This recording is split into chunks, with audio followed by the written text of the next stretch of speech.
Hello everyone.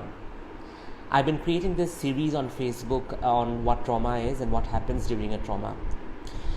Today I'm here to talk about something that I have been recently encountering in a lot of clients that come to me, and I call this normalization of trauma. It's impossible to not have gone through trauma in your life. There will always be experiences which will be undesirable, which will be distressing, which will be emotionally taxing, and they will always leave some or the other impact on the body, on the mind, on the spirit. So not going through trauma in your life is not a possibility, but of course there is a way to heal, there is a way to recognize, there is a way to acknowledge, but most people don't do that. I have had clients who have been abused as a child. I have had clients who have been beaten up brutally as a child. I have had clients who have been through multiple sexual abuse.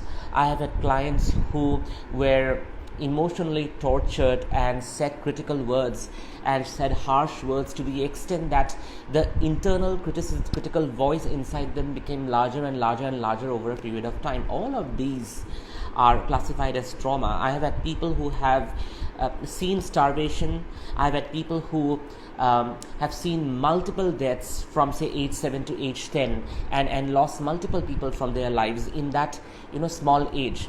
So these are identified as trauma, something that is so distressing that it leaves a marked psychological impact on you. I already discussed about the symptoms of what happens when you go through a traumatic episode.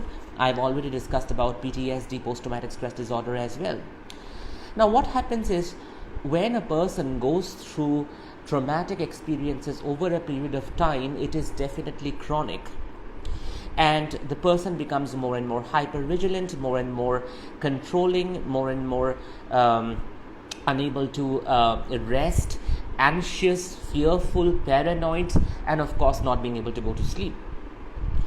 Sometimes it happens for such a long period of time that it becomes a part of who they are. It becomes a part of their being. Now worse is when you see such things happening in your environment anyway. I have had clients who have come to me and who have regressed back to the time when they were either beaten up or abused or said harshly, and then they begin to question. Their rational mind becomes active and they begin to question that, doctor, this happened to my cousins as well, and this was happening to my neighbors as well. Everyone was getting beaten up. What is the big deal about it? So I tell them that, okay, you go to a war and there are thousands of people fighting for whatever reason they are, and you see ghastly images, you see people having their eyes out, and you see limbs being mutilated, you see all those images, and then you come back from the war. Now the point is, will those 100,000 soldiers or fighters not go through the traumatic experience? They will, there, because of the event, because of the largeness, the magnitude of the experience, it feels that they are bound. It is inevitable for them to experience the post-traumatic stress. Here, because you see it in a domestic environment, you see it in an environment which unfortunately is accepted, to beat up, to have abuse in certain regions, in certain places. Probably they normalize it. They somehow bring it into acceptance that, this used to happen anyway during that time.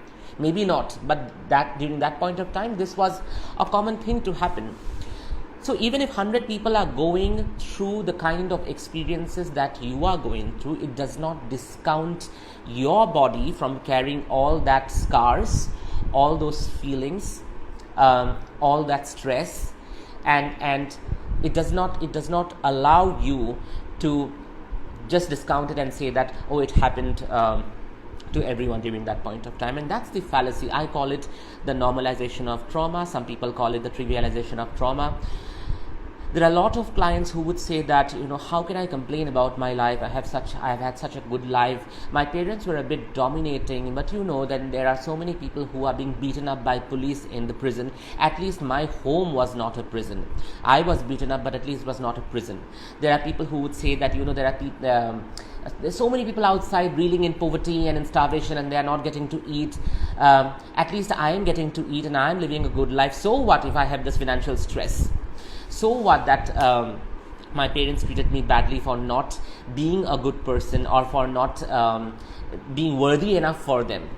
So what if I have to constantly validate them?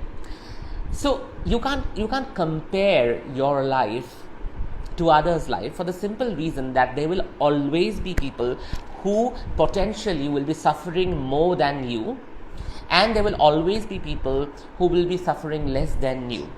That does not discount your suffering. In fact, more or less are also subjective terms. You see it through your personal lens, that oh, that person is suffering more than I am suffering. It's your personal lens that through which you're looking at the suffering of that man, and that's why you're saying more.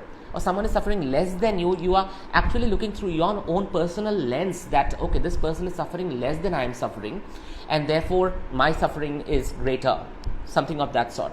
But it neither makes your suffering greater, it nor makes your suffering lesser. It only makes your suffering intimate, private, and to yourself.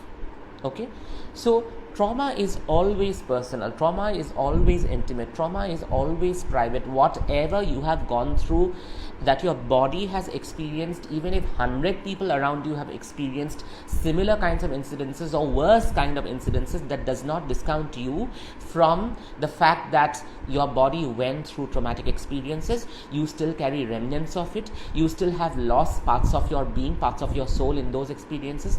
There are still traumatized, fearful, paranoid parts within you that reel under the stress of those circumstances that you went through in the past. So we cannot normalize or we cannot trivialize trauma like that just because we have seen it happening all around us while we grew up. Okay, so the first step to trauma management, I always say, is acknowledgement. When you discover something of that sort in your life, when you come across your own symptoms, your own paranoia, your own fears, your own anxiety, and you understand that maybe I have had a difficult life, maybe there were a bunch of people who made me suffer, or maybe there were incidences that I did not find favorable, maybe I found it really difficult to move through those experiences. Do not trivialize it by looking at people around you who went through similar kind of circumstances. First of all, have acceptance and acknowledgement of the fact that yes, I went through a bad period. It was terrible, awful, and it was traumatic. Have acceptance of that. Only when you have acceptance of that, you will probably be more kinder to your younger self who went through such experiences. Only when you have acknowledgement of that, you will be able to reach out to that younger self of yours. In our language, we call it the inner child. But even inner child healing begins only when there is acknowledgement and acceptance of the fact that I did have a traumatic experience. Acknowledge it first of all. Thank you.